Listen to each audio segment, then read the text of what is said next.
Arrancamos. 24 tarde.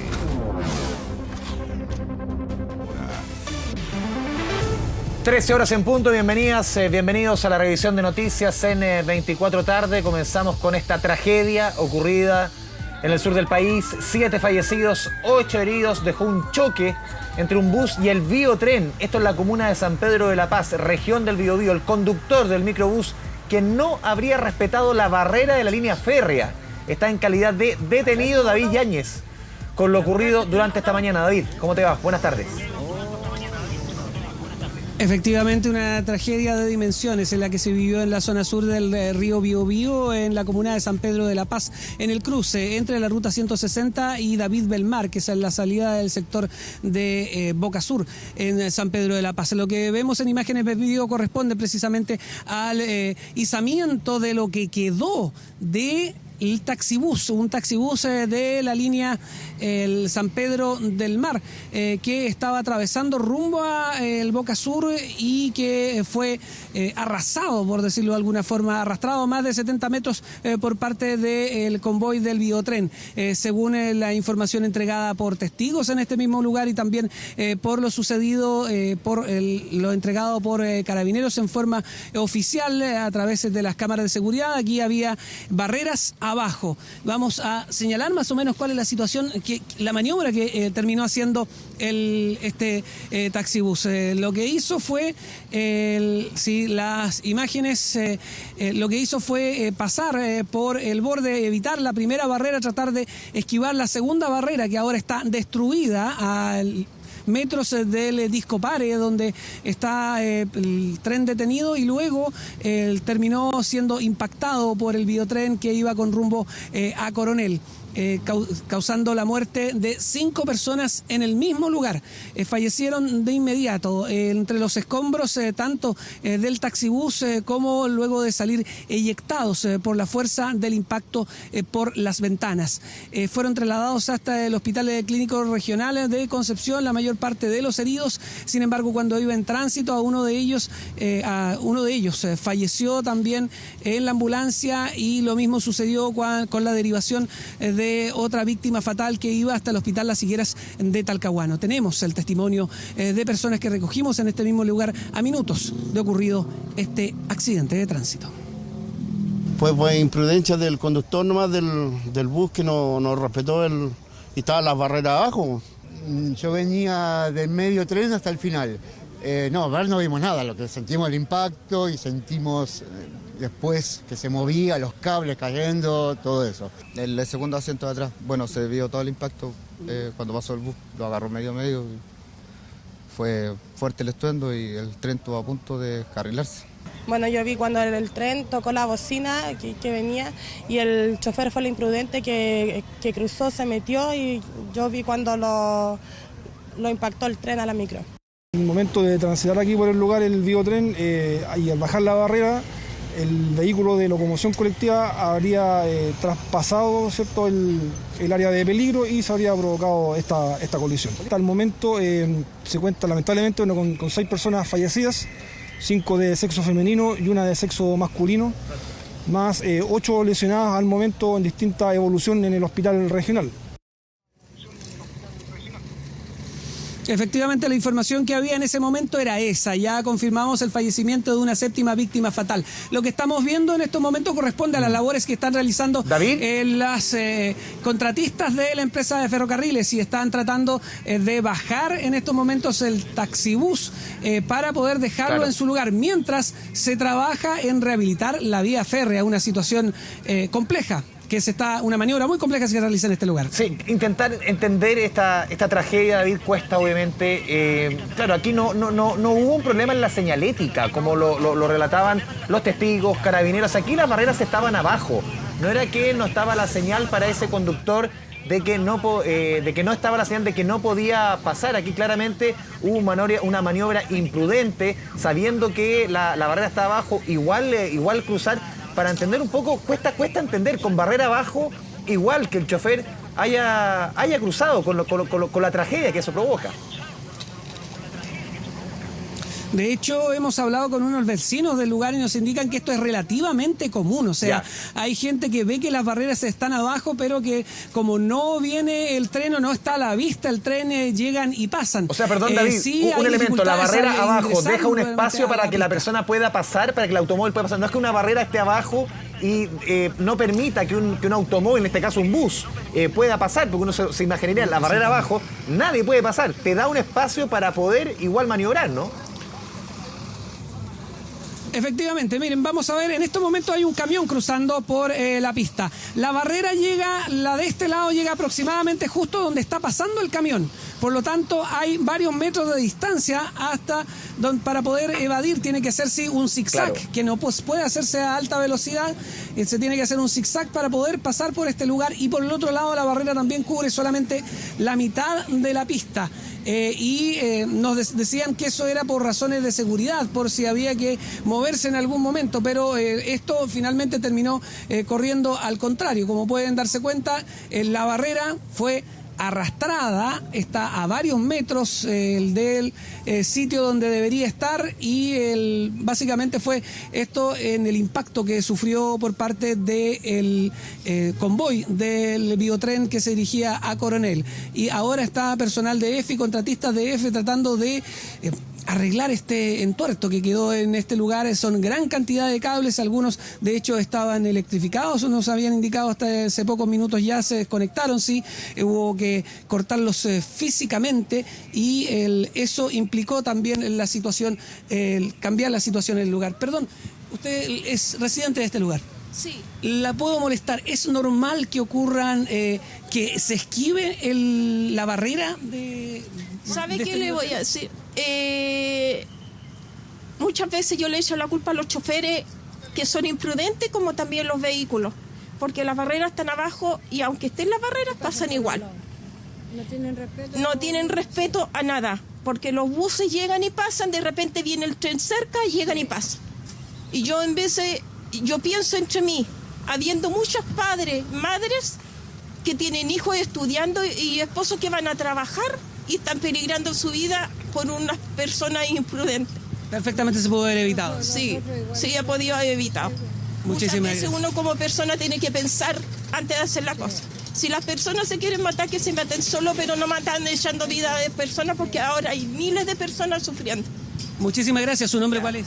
Verónica Soto. Muchísimas gracias. Una transeúnte que estaba cruzando precisamente en este lugar, como se pueden dar cuenta, no se puede cortar el tránsito. Viven 60.000 personas en el lado que es desde la ruta 160 hacia la costa, que es todo el sector de Bocasur, Michaihue, razón por la cual siguen cruzando, por lo menos peatonalmente, las personas por este sitio, mientras hay solamente un paso habilitado directo hacia este mismo sector, un poco más allá. Estamos hablando de ¿David? Un par de kilómetros hacia el sur, en donde se está en estos momentos cruzando el tránsito vehicular. Sí, justamente tenemos un apoyo de un mapa que nos va a ayudar a entender, porque tú también nos informabas ayer que por los daños en el puente ferroviario también iban a haber problemas en la conexión con el biotren. No sé si tiene que ver con este mismo trayecto, si nos puedes explicar. Y ahí estamos justamente viendo el lugar del accidente, este cruce Boca Sur.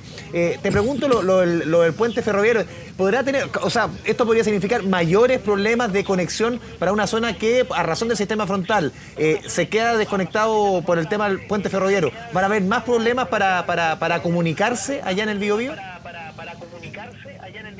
Efectivamente, desde la Delegación Presidencial Regional ya se informó que están tratando de activar planes adicionales, planes de emergencia, rutas alternativas para poder habilitar el tránsito hacia el sector de Coronel. En términos prácticos, en estos momentos no saben cómo se van a movilizar las 40.000 personas que normalmente se movían a través del biotren. Ya había una dificultad por esta situación ocurrida en el puente ferroviario, donde una de las cepas se encuentra debilitada y va a tardar 60 días en ser repuesta y volver a la seguridad en ese sentido para poder transitar con los trenes. Ya estaban haciendo transbordo desde la estación de Concepción hasta San Pedro de la Paz. De hecho, este tren corresponde, las personas que se encontraban en su interior eran personas que habían realizado el transbordo. Muchos de los entrevistados nos contaban eso mismo, y ahora la situación para poder restablecer el tránsito, al menos esto va a durar todo el fin fin de semana, razón por la cual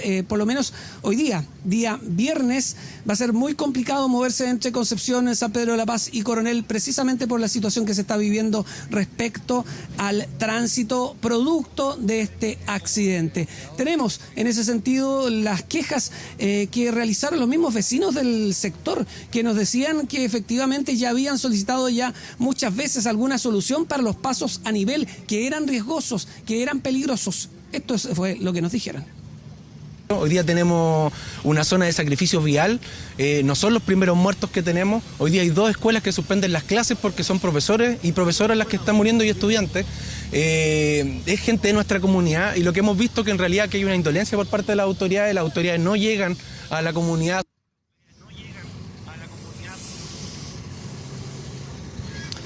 Una situación que, como se pueden dar cuenta, ya había sido advertida por los vecinos. Se dijo que podía ocurrir una situación así y finalmente termina ocurriendo. Hay información preliminar que se indicó que al menos la semana pasada este mismo taxibús había sido fiscalizado con carabineros y la semana pasada estaba circulando sin los permisos correspondientes. Se desconoce si desde la semana pasada hasta esta semana había regularizado esas situaciones. Sin embargo, lo que sí está claro es que este taxibús habría responsabilidad por parte del conductor, tanto así que se estaba hablando de una eventual formalización aun cuando el chofer de esta máquina se encuentra en el Hospital Clínico Regional de Concepción en carácter de lesionado, pero también está con la calidad de detenido desde el punto de vista del Ministerio Público. Tenemos más declaraciones respecto a la situación registrada en este lugar. Escuchemos. De acuerdo a nuestra información, teniendo las barreras abajo y de hecho destruyendo las barreras al ingreso a la vía férrea, produciendo este accidente que es tremendamente grave. De hecho, es el accidente más grave que tiene el biotren desde su existencia. Hay que señalar que la documentación, esta máquina en particular, había sido fiscalizada el día 28-25 de agosto y en esa fiscalización incluso se detectaron algunas anomalías. Hoy día estamos también a la espera de confirmar que esas anomalías se hayan resuelto o no. Alcalde, ¿es usted el representante legal de la empresa? ¿Hoy en día? No, ya no. ¿Ya no? No. O sea, en el último periodo no tengo injerencia porque estoy en otra responsabilidad. Sí. Y ya tenemos una persona detenida que es el conductor del taxibús. Se están haciendo las diligencias pertinentes, que es de alcoholemia y otros exámenes en la unidad del Hospital Guillermo Gran Benavente. Está en calidad de detenido. A lo menos tenemos un cuasi delito. Lo que tenemos que establecer es la participación y en definitiva la dinámica total del accidente, pero sí tenemos antecedentes ya que se recabaron en el sitio del suceso acá por personal del OS9 que nos prestó cobertura las cámaras tanto del bus, porque habían cámaras, como también las cámaras del biotren. Lo que podemos ver ahora corresponde precisamente al rescate del taxibús. Así quedó el taxibús luego de ser arrancado desde la punta del biotren, que fue arrastrado prácticamente 70 metros. Hubo toda una maniobra que realizar, hay una grúa pluma instalada en este sitio. También hay otra locomotora que es una locomotora diésel que tuvo que tirar primero de este taxibús para poder luego ser tomado por la grúa pluma y al final ser traído hasta el lugar donde se encuentra en estos momentos. O sea, hay toda una maniobra que se está realizando tanto para poder rescatar el taxibús como para poder sacar el biotren de este lugar. Técnicos y profesionales chinos, el tren es prácticamente nuevo y fue comprado en China. Llegaron hasta este lugar estos técnicos y profesionales para realizar una evaluación preliminar de la situación en que se encuentra este tren. Aparentemente no tendría daños mayores estructurales. Sí hay daños en la situación de la cobertura, la parte que tiene que ver más con pintura, con algunas molduras que tiene el tren en la parte exterior, pero no tendría daños dentro. Nos están pidiendo que nos movamos porque precisamente este taxibús va a tratar de ser sacado y llevado hasta la grúa que se encuentra a algunos metros para poder ser llevado finalmente al terminal de buses. Un punto insólito que tenemos que contar también, que el terminal de buses hubo que darle en algún momento protección policial, pues habían ido vecinos a tirarle piedras al terminal de buses de la línea buses San Pedro del Mar. Esto por el volumen de la tragedia, 7 personas fallecidas y más de ¿David? 10 heridos que están distribuidos en los hospitales. Sí, justamente lo decía el representante el gerente de FSUR, de la empresa de ferrocarriles del Estado, Nelson Hernández. Es la tragedia más grande, lamentable, la que se vio hoy en la historia del Biotren. Cruces como este, David, tú tienes una lata experiencia ya en la región del Biobío, en muchas coberturas, trabajando junto a todos los profesionales de la red Biobío TVN. ¿Cuántos cruces como este se dan más o menos en la región del Biobío, en el Biotren? ¿Todos revierten el mismo peligro? ¿Tú o por lo menos has podido reportear que el comportamiento, por lo general, como lo testiguaba la vecina con que tú conversaste, normalmente pese a que hayan barreras, por normativas de seguridad se da este espacio, obviamente, tendrá que explicar un ingeniero por qué una barrera se genera o se da un espacio justamente para que un automóvil o un conductor como el que vemos lamentablemente del bus pueda birlar esta barrera? Este tipo de cruce, este tipo de comportamiento, claro, en este cruce, lo decía la vecina, es común que esquivaran la barrera. En otros cruces, ¿es algo que se ve, es un comportamiento lamentablemente habitual de parte de conductores tanto de vehículos livianos como de vehículos de transporte ya en el Biobío? Debemos reconocer en ese sentido que los cruces más peligrosos corresponden precisamente a estos 3 en los que estamos. Estamos justo en el cruce de en medio del sector de San Pedro de la Paz. Aquí es donde más ocurren accidentes y situaciones en que vehículos particulares principalmente tratan de evadir la barrera y terminan involucrados, alcanzados de alguna forma, o que terminan chocando con un tercer vehículo para evitar precisamente ser impactados por el Biotren o algún tren de carga, cosa que en todo caso no es lo habitual. Lo normal es que las barreras funcionen bien. No ocurre lo mismo con algunos cruces que están en la zona de Talcahuano, por ejemplo, donde hay por alguna razón desconocida fallan con regularidad y terminan abajo las barreras sin tener la cercanía de trenes. Esa es la razón por la cual, si bien hay una costumbre acá en la zona de cruzar efectivamente con las barreras abajo por el tema de las fallas en el sector de Talcahuano, increíblemente en Talcahuano, donde ocurren estas fallas, no hay accidentes de estas características. Sí ocurre aquí, y aquí tiene que ver con el hecho de que los 3 pasos a nivel existentes hacia el sector costero, tanto el de Boca Sur, donde nos encontramos, el de Michaihue y el de Candelaria, los 3 están a nivel y están muy cerca de una curva, una gran curva de la ruta 160, por lo tanto la visibilidad es muy mala en este sitio. Y esa es la razón por la cual, a pesar que se hace elevación de la barrera, estos lejos son los pasos a nivel más peligrosos de la vía férrea. Se analizó en algún momento, cuando se iban a extender el Biotren hacia Coronel, si se podía instalar algún tipo de otra medida, un paso a desnivel, un paso sobre nivel. Finalmente esto fue desechado por un tema de costos y de espacio y de disponibilidad de espacio, pero esto ha vuelto a ser planteado por algunos dirigentes vecinales debido a lo que estamos viendo, la situación que ha generado 7 fallecidos y más de una docena de heridos. Sí, lo que estamos viendo, justamente tú nos relatabas y te pidieron moverte del lugar, se está moviendo el bus que fue lamentablemente protagonista de esta tragedia, y ahí en la imagen, sobre todo al otro costado del bus, queda claro, David, la velocidad, el nivel de impacto, la violencia del choque. Lo decía y reitero el punto que ponía el gerente de EFE de la zona sur, sin duda el accidente más doloroso que ha tenido la empresa desde su fundación hace ya algunas décadas, pero impresiona el nivel de daño del bus, David, vuelvo contigo, el nivel de daño que queda patente, el impacto y la velocidad que lleva el tren. Efectivamente, como se pueden dar cuenta, este costado está relativamente entero.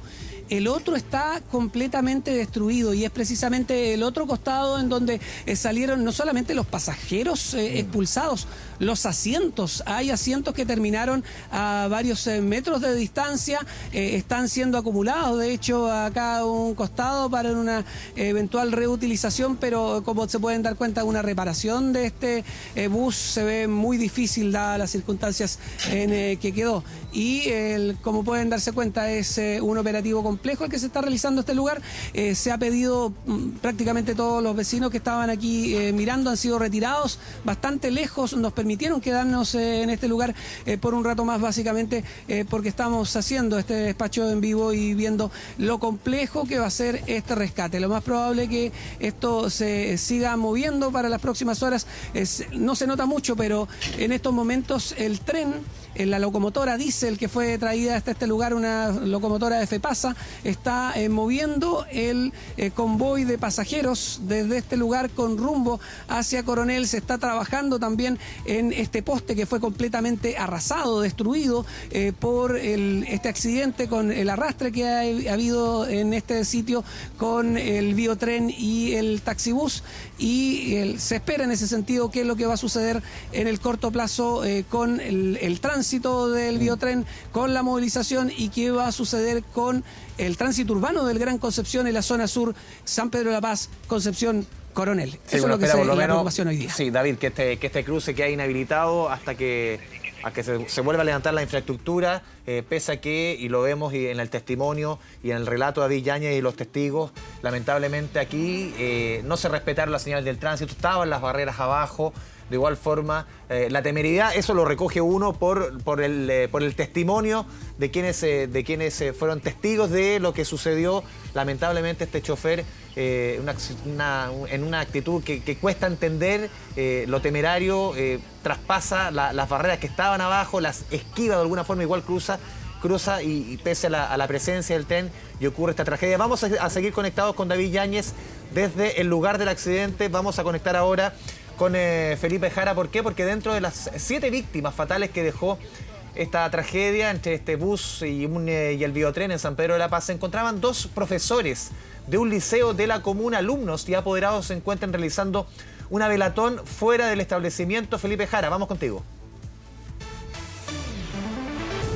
Hola, ¿cómo están? Muy buenas tardes. Sí, los quiero dejar de inmediato con la imagen, con el panorama acá al exterior, en el ingreso justamente al Liceo Particular Los Andes de San Pedro de la Paz. Acá en el sector Boca Sur, fíjense que a muy pocas cuadras del lugar en donde está nuestro compañero David Yáñez, en el sitio del suceso donde ocurrió este lamentable, trágico accidente. Acá de manera espontánea, apoderados, exalumnos, incluso alumnos también, padres y apoderados han llegado justamente a este lugar de manera espontánea, precisamente para realizar este homenaje, esta velatón en honor, en recuerdo de Esteban Briceño y Claudia Llévenes. ¿Quiénes son ellos? Son justamente 2 profesores que venían en esta micro del recorrido San Pedro del Mar y que lamentablemente pierden la vida en este fatal accidente que deja 7 personas fallecidas. 2, se los comentaba yo, de ellos son justamente profesores de este establecimiento educacional. Estamos, fíjense, a esta hora acá con la jefa de UTP del establecimiento, con Aurora Muñoz, precisamente para hablar. Hemos podido conversar durante la mañana nosotros con los padres apoderados. Son 2 profesores muy queridos, la gente los quería mucho. Entiendo, uno profesor de historia, la profesora Claudia también tenía un taller de medio ambiente aquí en el establecimiento. 2 profesores muy queridos que hoy día se van en este lamentable accidente. Sí, como comunidad escolar estamos muy acongojados por la partida de nuestros profesores, así como usted lo señala.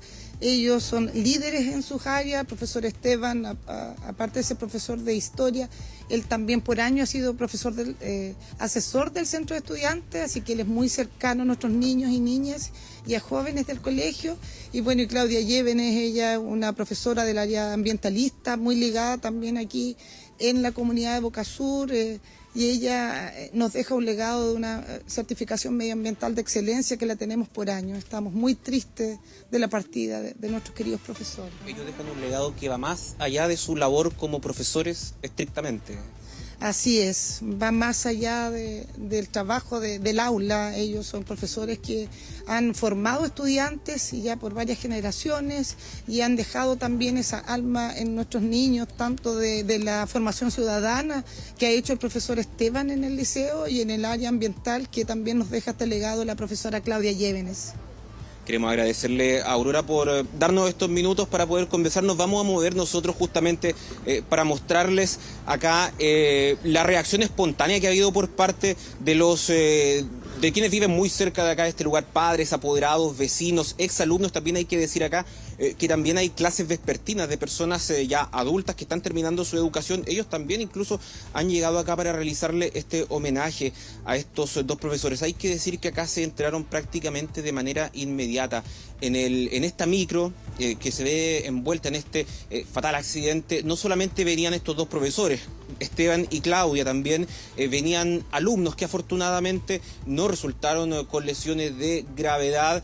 De inmediato se enteraron de esta situación, fue un equipo del colegio justamente al sitio del suceso, porque yo se los decía al inicio de este despacho, estamos dentro de la misma comuna de San Pedro de la Paz, estamos a muy pocos minutos, en auto estamos prácticamente a 1 minuto del sitio del suceso. Es por eso que acá se enteraron prácticamente de manera inmediata de lo que había sucedido, y así durante la mañana ha sido el panorama. Ahora ya se ha ido dispersando, se fue la gente de este lugar, pero a partir de las 10 de la mañana fue constante el tránsito de personas por este lugar que venían. Comenzaron a dejar estos globos blancos que están viendo ustedes, que les está mostrando mi compañero Marcelo Retamal en la imagen en vivo.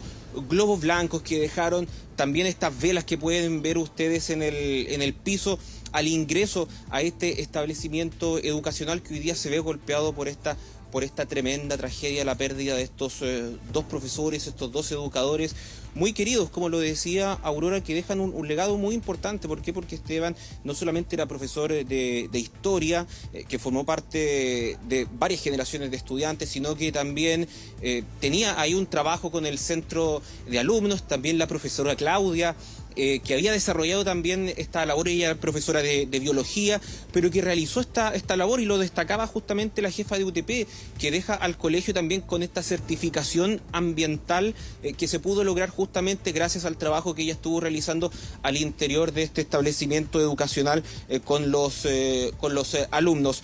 Se los decía yo. Pudimos hablar hace muy pocos minutos, pudimos tener declaraciones respecto de justamente lo que ocurrió acá en este lugar. Los quiero invitar a que pasemos justamente a revisar esos testimonios. Ahí ahora ustedes se van a dar cuenta cuánto lo querían. Creo que él tenía vocación y amaba su carrera, y mi hija lo quería mucho. Mi alumna superó en crece las notas en historia, porque se interesó mucho por la historia. Entonces para ella es muy triste tener la pérdida de profesor de historia. Yo por lo menos tuve el agrado de compartir con él clases, de que él me hiciera clases antiguamente. Yo ya más de 6 años que no estudio aquí, y bueno, igual golpe fue fuerte para nosotros. Igual lo sentimos harto porque es una pérdida, en general es una pérdida que a nosotros lo afecta también como a lo uno, y inmediatamente, aunque lo haya hecho clase o no lo haya hecho clase, hay mucha gente que estudió en este liceo. Toda la comunidad muy afectada. Nuestros profesores eran muy queridos. Uno de ellos, don Esteban Briceño, asesor del centro de estudiantes, y la profesora Claudia Llévenes, ella era la encargada del medio ambiente del colegio, profesora de todas las actividades relacionadas con el medio ambiente. Una pérdida irreparable. Lo primero que hemos hecho es venir a visitar al colegio, contener a los profesores y profesoras, y hay dispositivos respecto al apoyo psicosocial, psicotrauma, que vamos a hacer con JUNAEP y también con la Seremi de Salud. El colegio va a estar lunes y martes trabajando este duelo, para además poder recibir a los niños, niñas y jóvenes el día miércoles, y también atender a su familia. Sí, lo decía la Seremi de Educación de la región del Biobío en las declaraciones que escuchábamos anteriormente. Acá se activó de inmediato un dispositivo para entregarle contención emocional, psicológica a toda la comunidad en general. Estamos hablando de padres, apoderados, trabajadores, profesores, también alumnos de este establecimiento educacional, el liceo particular Los Andes. Las clases van a estar suspendidas el lunes y martes precisamente. En medio de todo este trabajo, el día miércoles se van a retomar las actividades en este liceo. Donde están estas dos personas fallecidas, de dónde son estas dos personas fallecidas, estos dos profesores. Hay que decir que aparte de estos 7 fallecidos en total que dejó esta lamentable tragedia, también hay 8 personas que resultaron lesionadas producto de este accidente ocurrido acá en el cruce Boca Sur del Biotren. Todos ellos fueron derivados a distintos establecimientos de salud.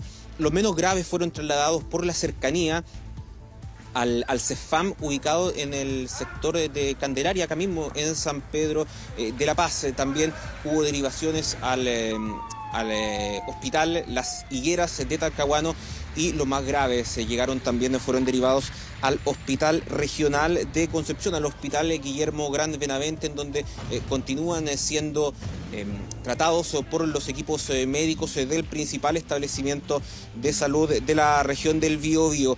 Durante la mañana se entregó un balance, los quiero invitar a que pasemos a revisar también esas declaraciones. Tenemos ya 2 pacientes que entraron al pabellón, 2 pacientes graves, y están algunos otros pacientes con fracturas. ¿A este recién ingresaron pacientes fallecidos? Tenemos una paciente que llegó en una situación de descompensación y de shock crítico de su circulación, prácticamente en paro cardiorrespiratorio, que no respondió a las reanimaciones y lamentablemente falleció. Si nosotros nos quedamos acá en el Liceo Particular Los Andes de San Pedro de la Paz, con la imagen en vivo, con el homenaje que se le está rindiendo entonces en este momento, la velatón que se está realizando aquí al exterior de este establecimiento educacional, en honor y en reconocimiento también a estos 2 profesores, a estos 2 educadores, Esteban Briceño y Claudia Llévenes, quienes lamentablemente perdieron la vida en este accidente ocurrido durante la mañana de este día viernes acá en la comuna de San Pedro de la Paz. Sí, el sentir de una comunidad escolar, el dolor ante la pérdida de estos 2 profesionales. Muchas gracias, Felipe Jara. Volvemos contigo, David Yáñez. Si no me equivoco, va a estar o va a llegar en cualquier minuto, me imagino, la delegada presidencial al lugar. Y también otro punto que podemos profundizar para quienes se van sumando también, David, a 24 tarde, tú lo reiterabas antes, la suerte del chofer del bus que sería formalizado esta tarde. Prácticamente uno ve el nivel de daño, lo veíamos antes del bus, y llama la atención que el chofer prácticamente haya salido ileso. Volvemos contigo, David. Efectivamente, llama mucho la atención que haya salido ileso el chofer, y el nivel del daño del bus era para que fallecieran más personas en referencia a este accidente. Pero están llegando autoridades de este lugar, ya retiraron el tren, como se pueden dar cuenta. Ahora estamos con el secretario regional ministerial de Transportes, que va a ser una de las ramas que va a estar más complicadas respecto a qué va a pasar ahora de aquí para adelante con la situación del tránsito en el Gran Concepción. Bueno, efectivamente hoy día, a partir de esta tragedia, la situación del tránsito durante la tarde se va a ver afectada, y vamos a reforzar en particular el resto de los 5 servicios que hay operando en la comuna de San Pedro de la Paz. Y también vamos a hacer un refuerzo en la locomoción que conecta Concepción con Lota y Coronel, para tratar de mitigar de la mayor forma posible la no operación del Biotren hacia Coronel, y también la no operación de la línea que hoy día tuvo el accidente, que por motivos de seguridad también no va a funcionar durante la tarde. ¿Hay alguna estimación de cuánto se van a demorar en rehabilitar la vía? ¿Esto va a ser el fin de semana, la próxima semana? Sí, los trabajos que nos ha informado EFE dan cuenta de que esto tiene una afectación que no es posible de resolver en algunas horas, y por lo tanto lo más probable, que se nos ha informado hasta ahora, es que esto pueda estar habilitado el día lunes. Evidentemente que si eso va cambiando lo vamos a ir informando durante el fin de semana. Ahora, la situación de la línea y de la máquina en particular, se indicaba que había sido fiscalizada hace una semana atrás y que no tenía sus papeles al día. ¿Esta situación se confirma? ¿Hay información respecto a ese tema? Bueno, efectivamente el Ministerio de Transporte realiza un proceso de fiscalización permanente durante el año en diferentes puntos y lugares de nuestras ciudades, y a partir de esas fiscalizaciones esta máquina en particular había sido fiscalizada 9 veces. La última fiscalización se realizó el día 25 de agosto y ahí se cursó una infracción que daba cuenta de que este vehículo no tenía su revisión técnica al día. ¿No se sabe si se regularizó en eso? No está regularizado, y también después de unas horas pudimos confirmar que mantiene su condición de no vigencia de la revisión técnica. El secretario regional ministerial de Transporte, muchísimas gracias. Viendo cuál va a ser el análisis de aquí para adelante de la situación del transporte público del Gran Concepción. Como se pueden dar cuenta, la vía fue ya despejada, el tren fue sacado de este lugar, fue llevado por una máquina diésel del FEPASA y fue llevado con dirección hacia Coronel. Hay gran cantidad de escombros en este sitio, como se pueden dar cuenta, y esto tiene que ver con la violencia del impacto, lo que se vivió hace horas atrás en este lugar, un choque entre un tren y un taxibús con un saldo de 7 víctimas fatales y más de una docena de heridos que están ahora distribuidos en distintos centros asistenciales del Gran Concepción. Es lo que se está viviendo en la región del Biobío. David Yáñez, muchas gracias por la información. Vamos a seguir conectados desde la región del Biobío, obviamente con las consecuencias, la dolorosa tragedia que enluta no solamente a la región del Biobío, al país, estos 7 fallecidos. Esperamos que el resto de los heridos evolucione satisfactoriamente. Lo decía el encargado de transporte, más allá obviamente se va a restablecer con el correr de los días la circulación, pero lo que mencionamos también con el mismo David, el tema del chofer que al final aquí no respeta la señalética, con barreras que estaban abajo, que esquiva la señalética, y más encima está esta actitud temeraria, y también lo que mencionaba la autoridad de transporte, que la máquina no tenía los papeles en regla, por lo menos la revisión técnica estaba vencida. Ya en una fiscalización hace una semana se había justamente detectado que tenía la revisión técnica vencida, ahora los papeles seguían exactamente en el mismo estado. Es parte de la investigación en torno a esta tragedia ocurrida en el Biobío. 13 horas con 36 minutos, nos vamos a la pausa en 24 tarde.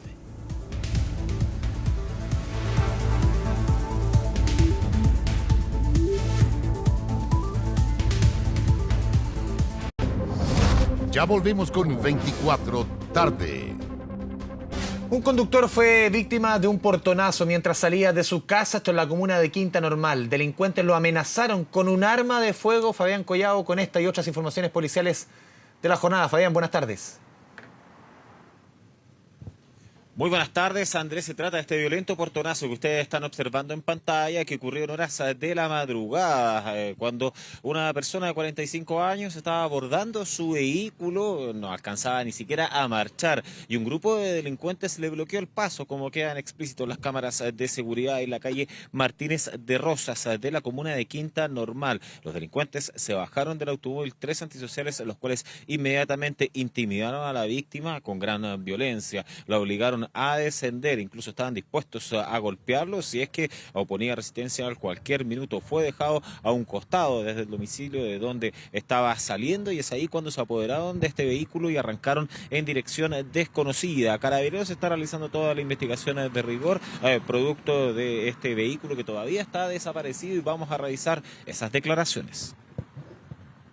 Personal policial de la 22 Comisaría de Quinta Normal concurren a esta calle Juan Martínez de Rosa, en donde minutos antes un vecino del lugar, quien se disponía a subir a su vehículo particular, es abordado sorpresivamente por un automóvil de color blanco que no se mantiene en mayor antecedentes, en donde descienden 3 individuos a rostro descubierto y uno de ellos premunido por un armamento de fuego tipo pistola, quienes los intimidan y sustraen su vehículo particular.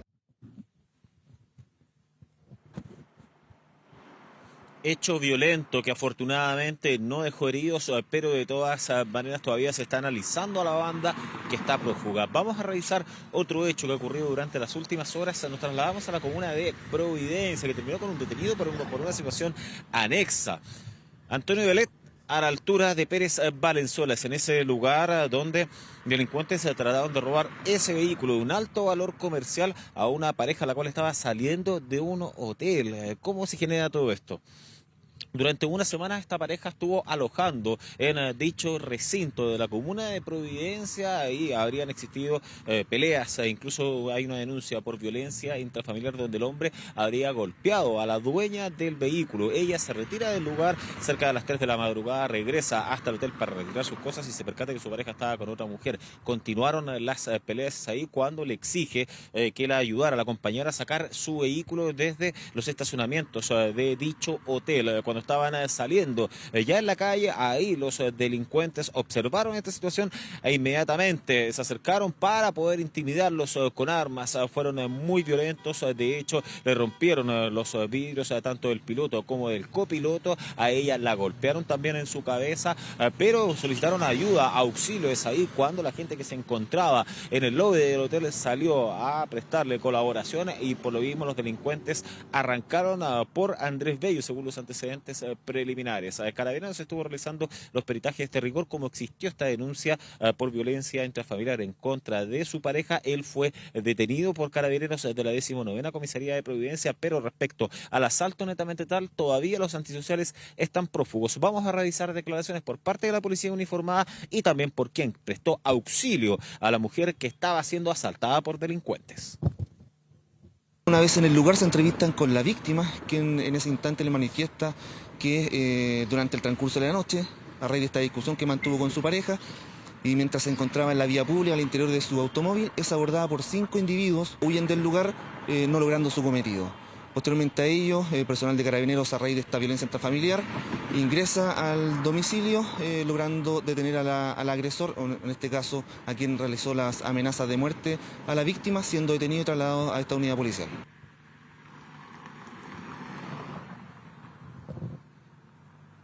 Bueno, entonces investigación que está desarrollando Carabineros ahí en la comuna de Providencia. Todavía no hay detenidos y nosotros cerramos nuestro despacho respecto a los peritajes que se están desarrollando en Quinta Normal. Un hombre de 45 años que estaba saliendo de su domicilio y fue víctima de la delincuencia, fue víctima de este violento portonazo. Imágenes que lamentablemente son recurrentes, son habituales, a donde afortunadamente la víctima no tiene lesiones, pero que se están analizando estas imágenes de televigilancia que dan cuenta de la violencia de los antisociales que aún están prófugos, Andrés. Sí, no hay que dejarse impactar por el nivel de violencia de este tipo de delitos. Fabián Collado, muchas gracias por la información. Buenas tardes. Vamos a revisar otras informaciones de la jornada. El Colegio de Profesores se rechazó la propuesta del gobierno, sin embargo, depuso el paro indefinido. El magisterio dio a conocer la decisión final tras una extensa consulta a nivel nacional y donde sus bases, alrededor de 51.000 docentes, votaron por 2 interrogantes. La primera fue respecto a la propuesta del Ministerio de Educación, la que si bien logró una aceptación del 22% y una aprobación parcial del 31%, la mayoría rechazó la oferta representada por cerca del 44%. Por otra parte, los profesores votaron a favor de bajar el paro indefinido con cerca de un 49% de los votos versus un 47% que escogía mantenerlo. Escuchemos declaraciones del presidente del Colegio de Profesores y también del ministro de Educación, Nicolás Cataldo. El camino es de poner el paro y avanzar en un mandato hacia el Directorio Nacional para exigir que lo que está planteado en la carta última del ministro de Educación efectivamente se haga real, se cumpla y que sigamos luchando por aquellos temas que no están considerados. Son 8 los temas que se presentaban, no se da respuesta satisfactoria a los 8, por eso que hay un alto índice de colegas que aceptan parcialmente. Muy contento de la tremenda noticia que tenemos para los niños y niñas de nuestro país, y es que vamos a poder retomar las clases lo antes posible, poniendo en el centro el proceso de reactivación y recuperación de aprendizajes, que es la estrategia principal a la que estamos abocados hoy día como ministerio. Continuamos con información política que colinda con lo policial. Continúan las reacciones luego que un reportaje exclusivo de Televisión Nacional de Chile revelara un lapidario informe de la Contraloría General de la República que confirmó corrupción en el caso Democracia Viva. Ignacia Jiménez con los detalles. Nacha, ¿cómo te va? Buenas tardes. ¿Cómo estás? Muy buenas tardes. Este informe que constata al menos 15 irregularidades en el marco del convenio que inicia toda la polémica del caso Fundaciones. Estamos hablando del caso Democracia Viva en la región de Antofagasta. Auditoría iniciada por la Contraloría. Apenas se conoce esta información en esa región hace ya más de 2 meses atrás y que concluye con lo que tú decías, una frase del Contralor General de la República en una entrevista revelada ayer con Connie Santamaría, que da cuenta de que a su juicio dentro de este caso existen índices de vicios de corrupción, algo que el Contralor incluso ya había señalado en semanas anteriores en sus visitas al Congreso Nacional. ¿Por qué asegura esto de forma tan categórica? Por el actuar que habría tenido, por ejemplo, el ex Seremi de Vivienda de la región de Antofagasta, Carlos Contreras, que en el informe señala claramente que le habría cometido faltas a la probidad por haber contactado a la Fundación Democracia Viva y haber infringido también ahí el principio de la transparencia, dice este, por el nexo que tendría Carlos Contreras con el representante legal de la Fundación Democracia Viva. Recordemos, ambos militantes de Revolución Democrática. Esa es solo una de las faltas constatadas por el informe, porque señala que también se contrata sin fundamentos aparentes a Democracia Viva, que es un contrato que se hace también sin el control debido, sobre todo por la rendición de platas débiles que se mostraba a lo largo del análisis que hace esta auditoría de la Contraloría General de la República. Revisemos esa conclusión que hace justamente el Contralor respecto a lo que pasa con esta fundación y estos contratos cuestionados en esa región. Con el informe en la mano, Contralor, ¿estamos en presencia de actos de corrupción? Claramente sí. No es además una calificación que yo solamente haya ocupado, sino que también la ha usado el propio ministro de Justicia y el presidente de la República. Es corrupción lo que está en el informe. Sí, claro. ¿Y son hechos constitutivos de delito? Ahí sí que no es que me quiera sacar la pregunta, pero nosotros derivamos esto al Consejo de Defensa del Estado y al Ministerio Público precisamente porque pensamos que pueden haber delitos. Y reacciona de manera inmediata ayer el propio presidente de la República. Revisa esta entrevista, entrada la noche, después de las 9 de la noche, y una actividad en la que estaba a esa hora el mandatario. Se toma un alto en su discurso para dar cuenta de sus impresiones y también coincidencias con el Contralor General de la República. Él reafirma que a su juicio este es un caso de corrupción y reitera que acá van a haber responsabilidades de todos quienes se corresponda en un caso que inicia ya a mediados del mes de junio. Pasemos a revisar las declaraciones del presidente. Estaba el Contralor de la República dando una declaración y señalando que en el caso de Democracia Viva hay corrupción. Y qué bueno que se sepa de manera clara y categórica. Y quienes cometan actos de corrupción en nuestro gobierno, sean cercanos o lejanos, sea en este gobierno o del gobierno anterior o de cualquier otro, tienen que hacerse responsables de aquello, y acá nada de esto se va a meter bajo la alfombra.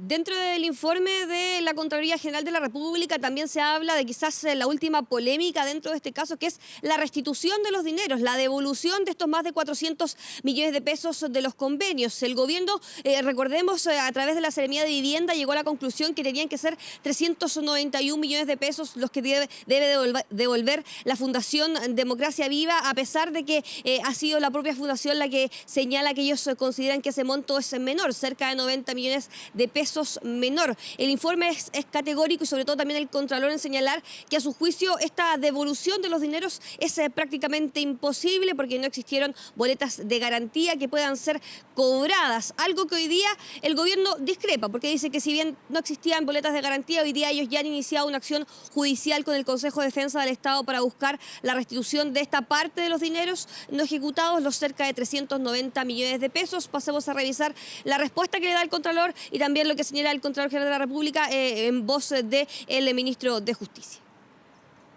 El ministro de la Vivienda dijo el otro día que será muy difícil reintegrar, restituir los recursos entregados. ¿Usted piensa lo mismo? Absolutamente. Yo creo que no hay ninguna posibilidad de recuperar esos recursos.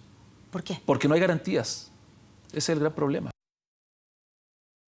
que el 75% de esos fondos ya están recuperados producto de la medida prejudicial precautoria. Lo segundo es que respecto del saldo restante, el Consejo de Defensa del Estado estos días ya presentó la demanda civil, que no sé si ustedes sabían, pero ya está presentada por el Consejo de Defensa del Estado. El Contralor se refiere al punto de las boletas de garantía, es una cosa distinta, pero eso no se condice con los hechos. Claro, hay que ver cómo avanza esa vía judicial, porque recordemos que a inicios de esta semana era el propio ministro de Vivienda el que decía que veía difícil que pudiera hacer esta restitución, evidentemente porque hay un proceso judicial abierto. ¿Qué es lo que viene también en este caso? El día lunes está citado el Contralor General de la República, la comisión investigadora por los casos de convenios entre el Estado y fundaciones para justamente también dar explicaciones a raíz de este informe. Y es en esa comisión donde hoy día hay parlamentarios que le hacen una invitación al ministro de Vivienda que quizás reflexione sobre su continuidad en el cargo a raíz de la falta de control desde el nivel central, desde el ministerio, que se constata en este informe de la Contraloría General de la República. Hay algunos parlamentarios, eso sí, del oficialismo que defienden el rol del ministro Carlos Montes, que hoy día también respondió a estos emplazamientos. Pasemos a revisarlo. El informe que ha entregado Contraloría el día de hoy es sumamente grave. Y tan grave como eso es que el ministro Montes haya estado hace muy pocos días en la comisión investigadora y no nos haya entregado gran parte de estos informes que podría o debería haberlos sabido. El ministro Montes debe entregarnos esta información a la comisión y también creo yo que debería hacer una introspección y pensar en mantenerse o no en el cargo. Este informe es lapidario en el caso Democracia Viva. Hubo corrupción, existió un mecanismo para defraudar al fisco y yo espero que estos antecedentes sirvan para la investigación del Ministerio Público. Creo que el ministro Montes ha sido proactivo en términos de aportar y ayudar a la investigación.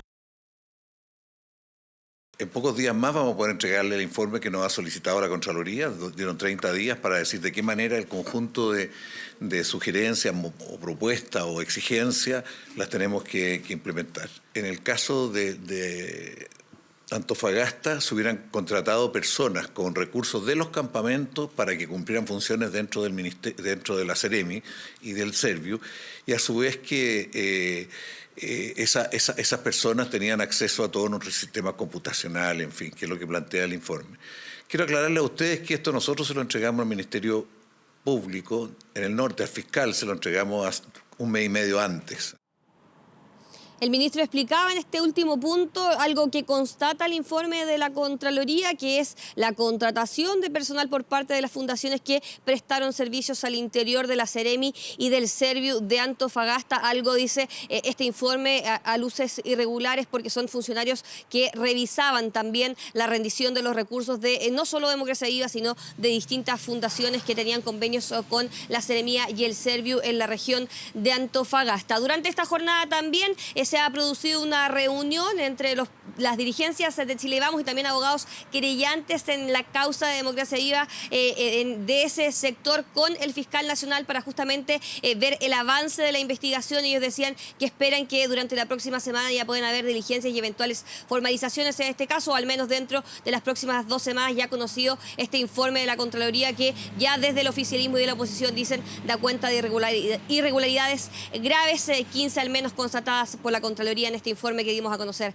ayer en la noche. Sí, es solamente el caso de Democracia Viva. Hay otras 20 investigaciones que lleva la Contraloría en diferentes fundaciones, gobiernos regionales. Esto recién se está destapando. Ignacia Jiménez, muchas gracias. Buenas tardes.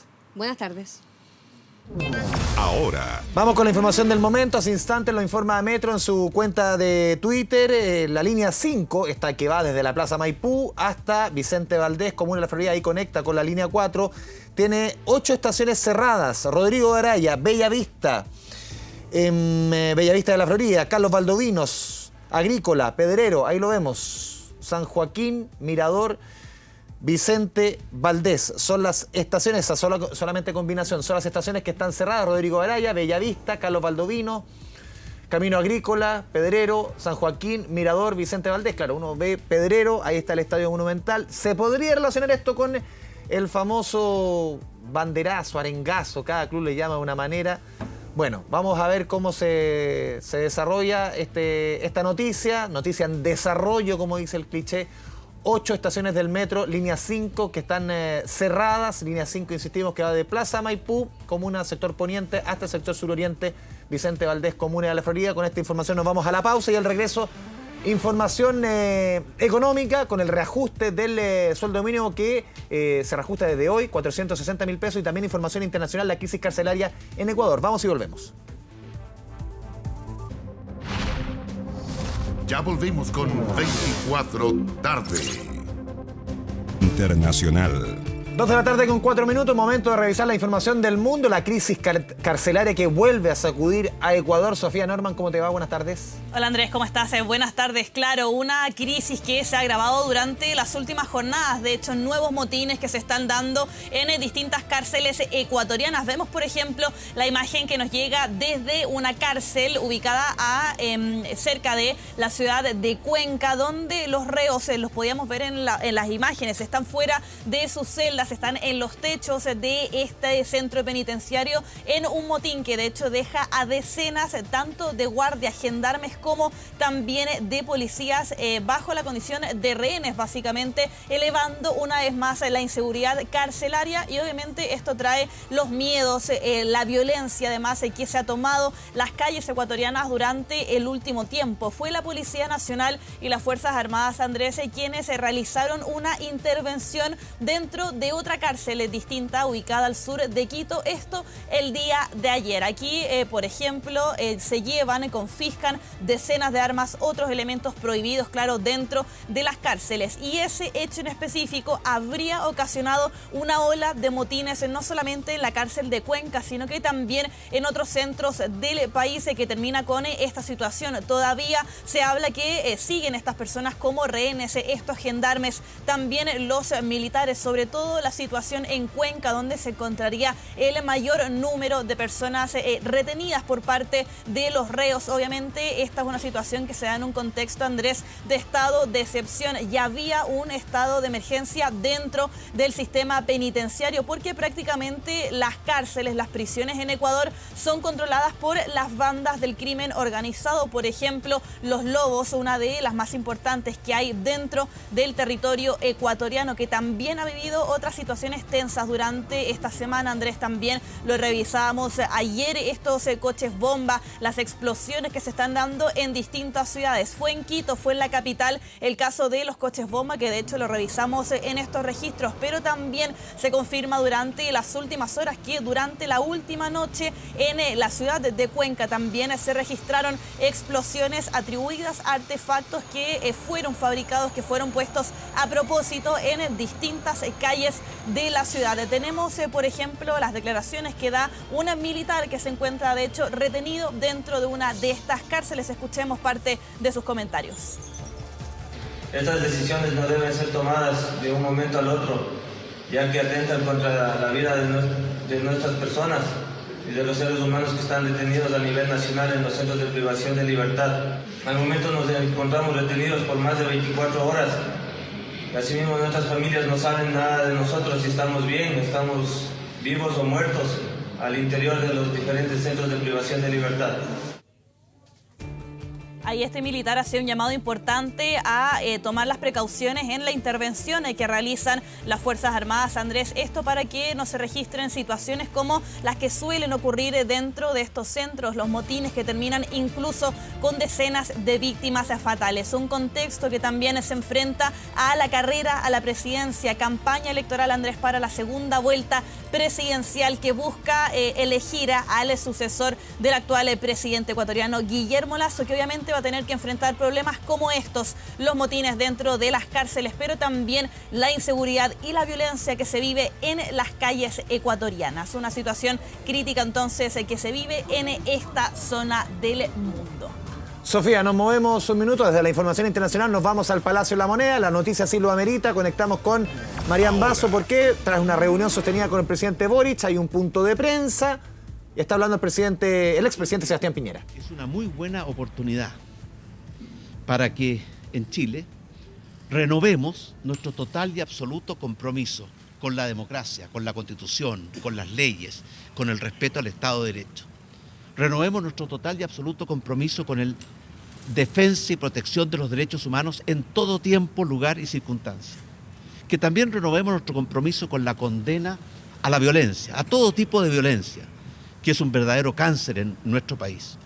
Y finalmente, revivir los valores de la amistad cívica, del diálogo, de los buenos acuerdos. Por eso, en esta conmemoración de los 50 años tenemos dos opciones.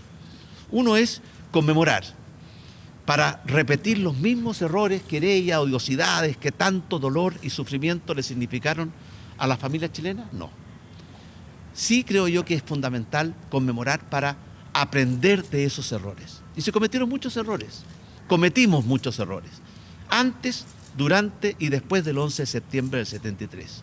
Antes, un gobierno, el de la Unidad Popular, que validó la violencia, que no respetó la Constitución y las leyes. Durante, el bombardeo de La Moneda, que en un país democrático y civilizado, la Fuerza Aérea bombardea el Palacio de Gobierno. Es un tremendo error.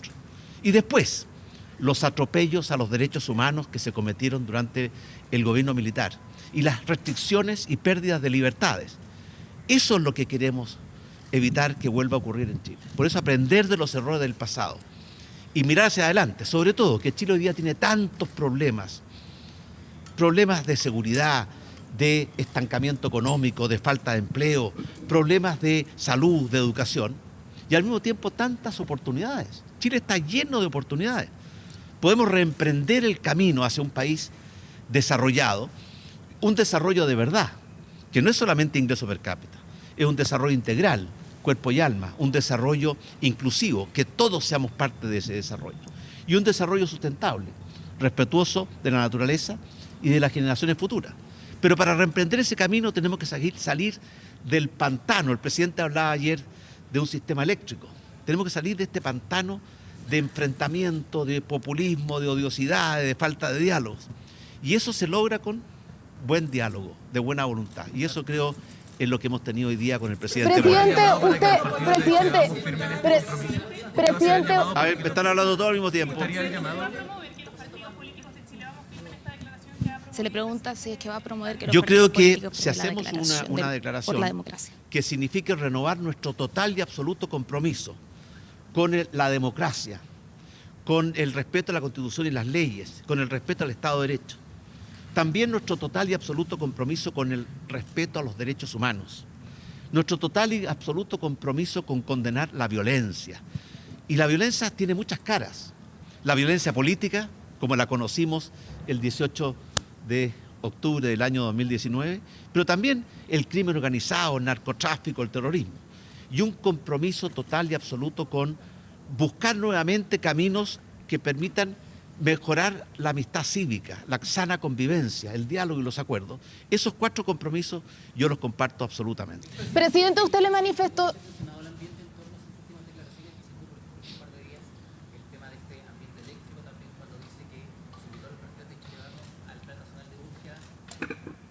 Mire, en la vida importa el fondo y las formas. Los gestos son muy importantes. Yo espero que en un país que está tan dividido, tan convulsionado, tan confrontado, al menos en el mundo de la política, pues yo creo que la sociedad chilena está mucho más sana que la política. Es muy importante cuidar el fondo y las formas. Así que yo espero que de aquí al 11 de septiembre todos contribuyamos a unir a los chilenos y no a dividirlos, a mirar más el futuro y menos el pasado, a buscar más lo que nos une que lo que nos separa. Presidente, usted le manifestó su molestia por los dichos de Onofre Jarpa. Están hablando varios al mismo tiempo. Presidente, usted le manifestó su molestia por los dichos de Onofre Jarpa. El secreto del informe Valech, buscando mecanismos. ¿Lo conversaron? ¿Qué opinión tiene usted sobre ese punto? Esto lo he conversado con el presidente Lagos, que a él le tocó establecer ese secreto, y es para proteger a las víctimas, y por tanto aquí las víctimas tienen la palabra. Muchas gracias. Presidente, le manifestó su molestia por los dichos de Onofre Jarpa. Usted dijo en entrevista ayer que no es juez el presidente de la República.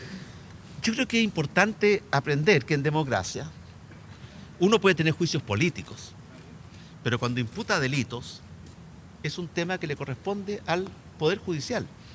Es muy importante que la separación de poderes no solamente exista en la Constitución, sino que también en las conductas diarias y especialmente de los que tienen las mayores responsabilidades. Muchas gracias. Muchachos.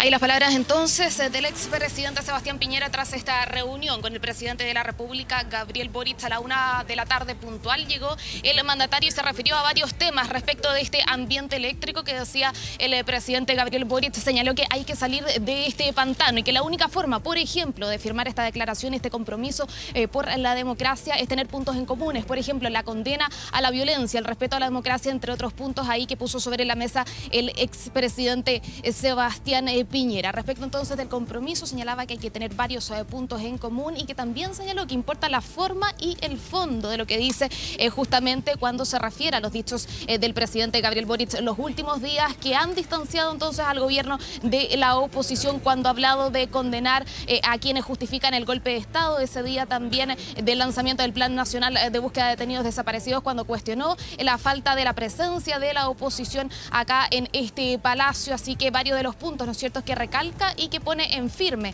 el expresidente Sebastián Piñera justamente para llegar a este acuerdo que el propio presidente Gabriel Boric ha señalado debe darse el próximo 11 de septiembre en el marco de la conmemoración de los 50 años del golpe de Estado. Un día también con consejo de gabinete allá en La Moneda, una jornada movida en Palacio. Marian Basso, muchas gracias. Buenas tardes. Buenas tardes. 2 de la tarde con 15 minutos. Volvemos con Sofía Norman, la información del mundo. Volvemos con cuestiones de la naturaleza que se han hecho cada vez más recurrentes. Este tifón en Hong Kong. Sofía, volvemos contigo. Así es, Andrés, la preocupación máxima que hay actualmente tanto en Hong Kong como también en el sur de China. Ya tenemos la llegada, como está azotando este poderoso tifón Saola la región de Hong Kong. Podemos ver estos registros ya con fuertes vientos, las precipitaciones también, y todo esto ha obligado también que las propias autoridades ya decreten el máximo nivel de alerta por primera vez en los últimos 5 años. Esto ya a medida que se ha ido acercando que ha sido calificado como un super tifón. La preocupación, claro, de las consecuencias que puede tener esta situación. Podemos ver cómo ya se han caído árboles, se están reportando marejadas súper fuertes, además en las zonas costeras de Hong Kong y también con los ojos puestos en el sur de China, un país que ha sido muy azotado estos últimos meses, Andrés, por los tifones, que son básicamente huracanes, pero reciben la denominación de tifón cuando ocurre este tipo de tormentas dentro del territorio asiático. China ha sido bien azotado y ya se estima que durante horas de esta noche tocaría tierra este super tifón que ha obligado también a la evacuación de decenas de miles de personas y también a decretar la alerta máxima, una situación que estaremos ampliando el resto de la jornada y lo que viene de fin de semana. Vamos a revisar imágenes, las más recientes que nos llegan desde el país de Grecia. Todo esto con este mega incendio, Andrés, que consume ya a la región de Evros hace prácticamente 2 semanas. Los bomberos rescataron a un grupo de migrantes ahora que se encontraba en medio de este incendio. Ellos estaban luchando contra las llamas cuando ven a este grupo de 25 personas en medio del bosque de Dadia. Estas fueron rescatadas, finalmente se logra crear un paso seguro y fueron trasladadas ya a una zona urbana. A finales de agosto estuvimos conversando cuando se encuentran varios cuerpos, 18 cuerpos al menos de inmigrantes que habían ingresado a Grecia de forma irregular, que se encontraban en esta región, en el bosque de Dadia, y que lamentablemente no logran escapar del incendio. Son varias las personas que se han confirmado como muertas por el avance de este siniestro. Les decía, un mega incendio que ya ha consumido más de 81.000 hectáreas en el territorio de Grecia y que ha sido calificado como el incendio más grande de toda la historia de la Unión Europea. La preocupación, Andrés, que obviamente seguiremos viendo qué es lo que pasa en Grecia con este incendio. Seguimos muy atentos, Sofía Norman. Buenas tardes. Gracias, Andrés, que estés bien. 2 de la tarde con 18 minutos. Nos vamos a la pausa y regreso ahora sí toda la información de la economía. La IMASEC, buenas cifras.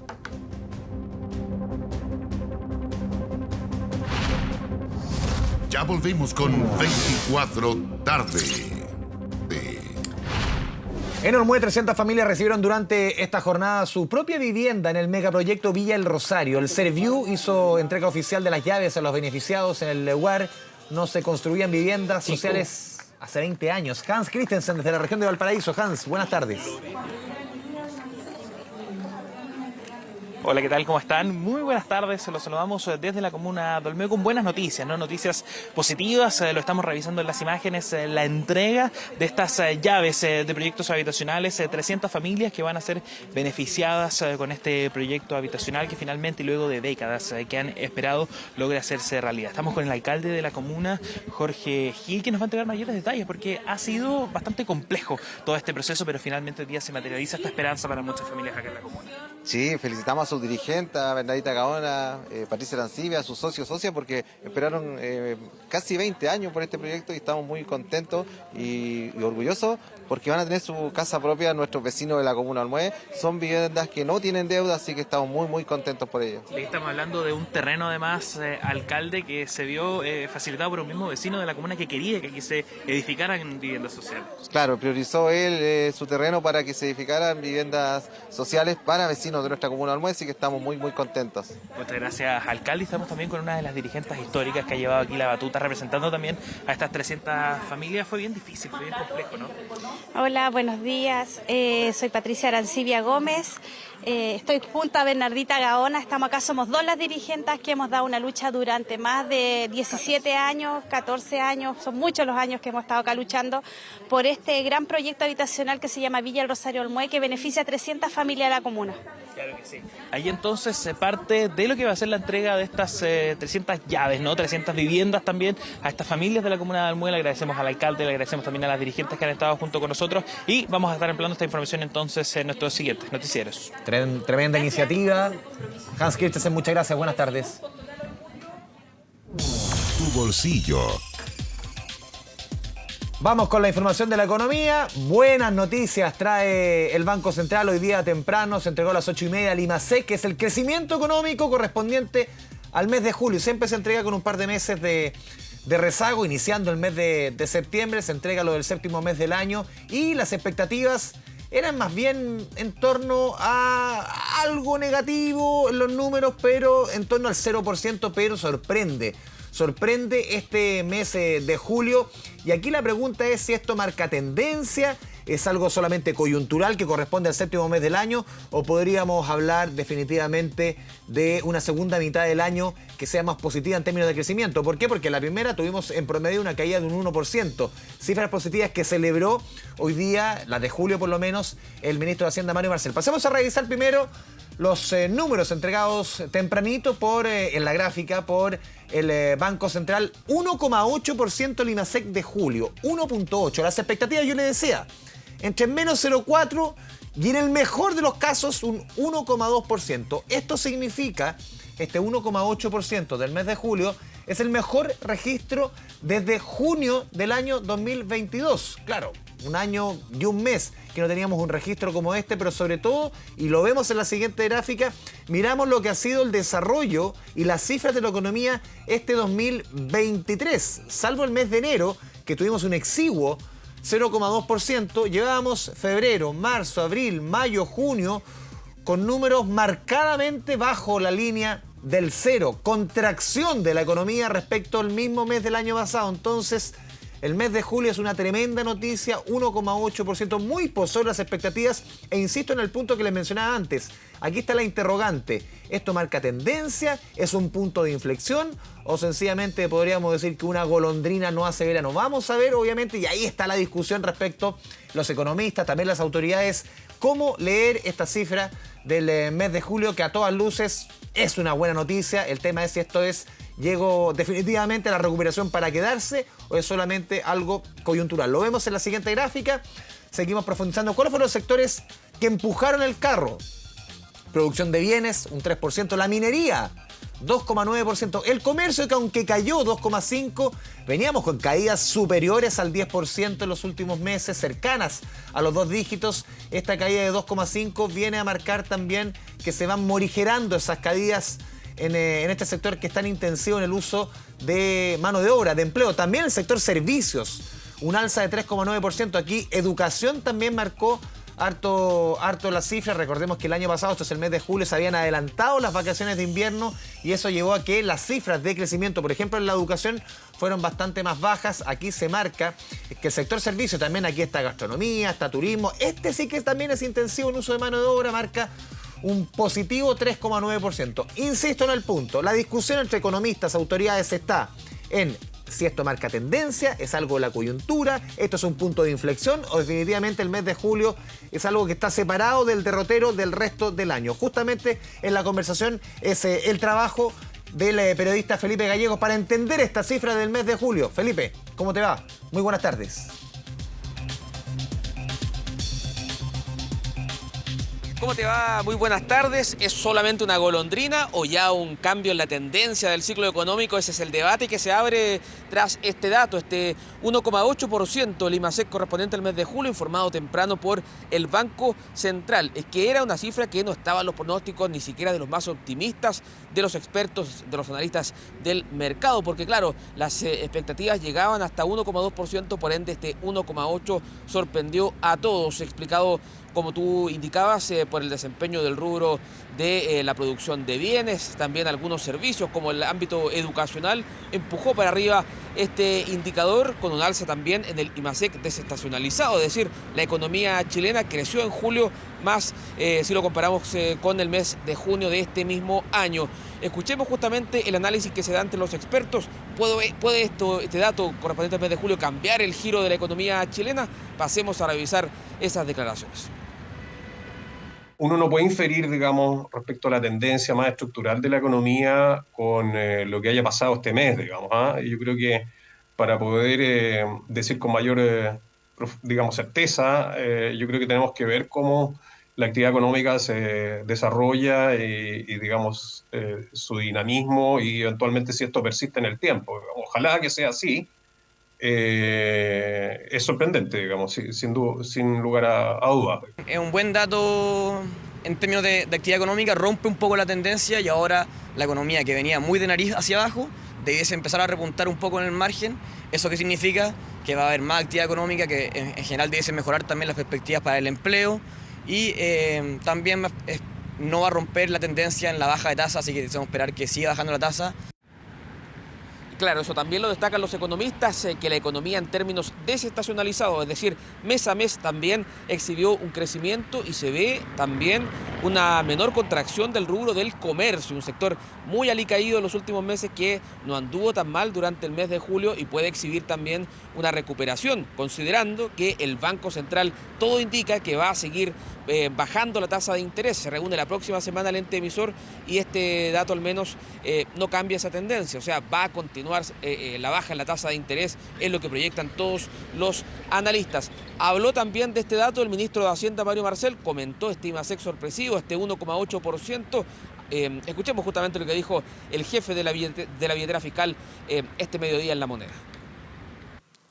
Obviamente una cifra positiva, una cifra que excedió largamente las expectativas de mercado. Creo que esto da cuenta de una velocidad a la cual está evolucionando la economía, que se está volviendo bastante más positiva y ratifica nuestras expectativas de que este no va a ser un año de recesión, sino que es un año en el cual se completa un ajuste y comienza a producirse la recuperación.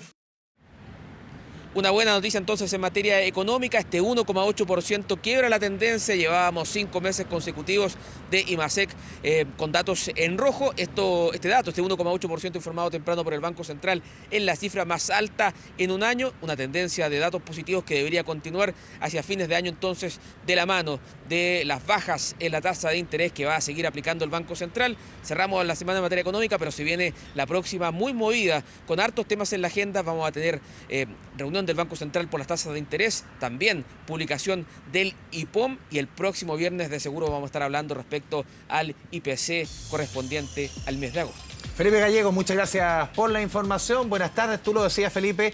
La próxima semana que se viene generosa en materia económica, está la reunión de política monetaria el martes, el IPOM del día miércoles y también el viernes vamos a tener cifras de inflación. Pero hoy día miles de trabajadores del país tuvieron una excelente noticia, una excelente buena nueva. ¿Por qué? Lo pasamos a revisar en la siguiente gráfica porque, tal como estaba pactado, hoy día se reajustó el salario mínimo, que desde el 1 de mayo estaba, recordemos, en 440.000 pesos, se eleva a partir de hoy, 1 de septiembre, a 460.000, y después, recordemos, de una exitosa negociación en el Parlamento, encabezada esa negociación por la ministra del Trabajo, Janet Jara, se consigue que este salario mínimo, a partir del 1 de julio del próximo año, se eleve a 500.000 pesos. También, dependiendo de los valores o lo que se alcance el IPC, se podría acelerar este tránsito o incluso superar el próximo año los 500.000 pesos, pero eso de acuerdo a ciertos reajustes que llegue el IPC.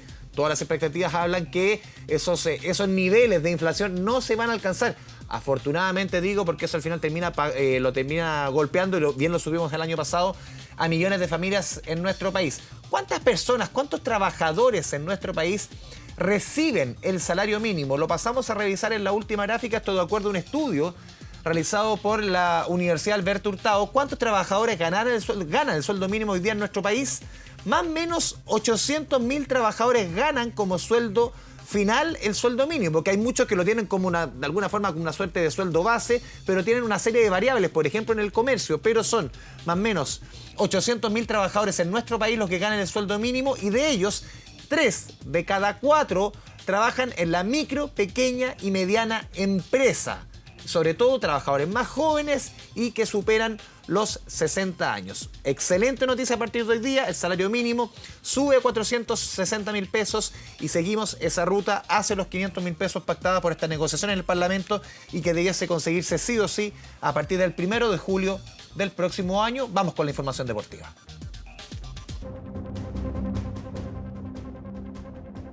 Que mañana hay que cambiar la hora, adelantar una hora al reloj. Es decir, unas mañanas más oscuras, pero también vamos a tener tardes más luminosas, más luz en la tarde. Va a costar más dormir a los niños.